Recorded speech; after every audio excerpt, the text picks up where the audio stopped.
Hi, it's canning season and we're in Joyce's kitchen today and we're going to be showing you how to can some dill pickles. We've had a lot of people ask different questions on canning pickles. So first we're going to talk about the uniform size of the cucumbers.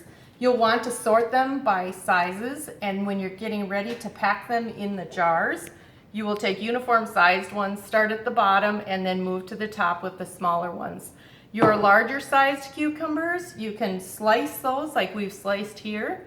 And now we're ready to place the dill on top of the jars. And I'm just going to mention a little thing about the garlic.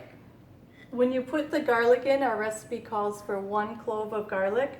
Now, if you like garlic and you have a small clove like this, feel free to add more garlic in the bottom of your jars. Sometimes when you use pint jars, you'll want to use less garlic or more garlic for quarts.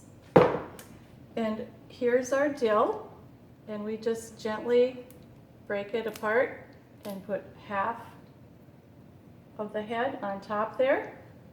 And I'm going to talk about some dill also that I picked from my garden, and my cucumbers weren't ready, so I picked them and I put them in the freezer in a baggie. And then when I'm ready to can my pickles, I take them out of the freezer and run them under cold water, and then I just use it to put on the top of my pickles. There we go. Now we're ready to head to the stove and put the brine on and can our pickles. Okay, we're at the stove now, and we're going to put some brine over our jars of cucumbers.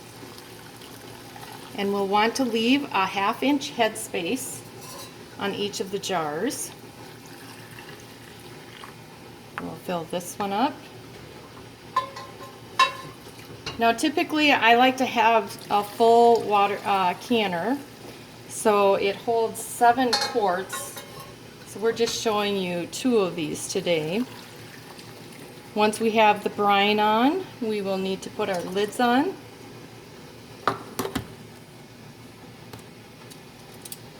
And a little secret for the lids, we have this in our book too under our canning section.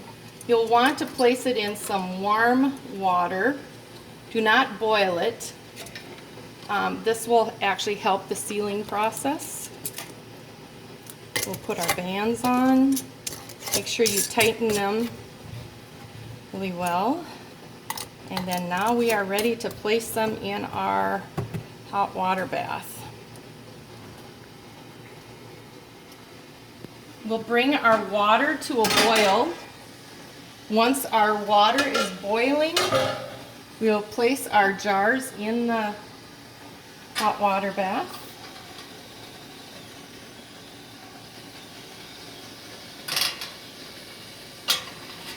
And we're ready to start our timer once we have the jars in there. And we'll set the timer for 15 minutes. This is our traditional enamel water bath canner that we have used for several years. We do have another option that is a great option.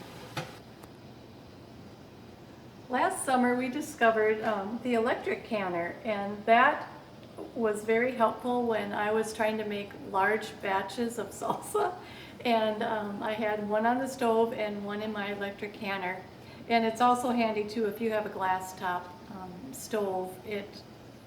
This would actually make your stove last longer probably. You could go to our website farmgrowfresh.com, and in our store under the products that we use, you can find all of your canning supplies there, including raw apple cider vinegar, which is what we always like to use.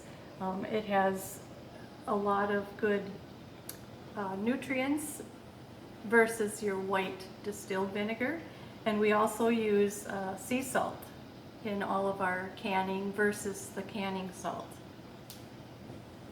My grandkids just love coming to my house when they visit. They ask for the pickles that we canned last summer. So enjoy!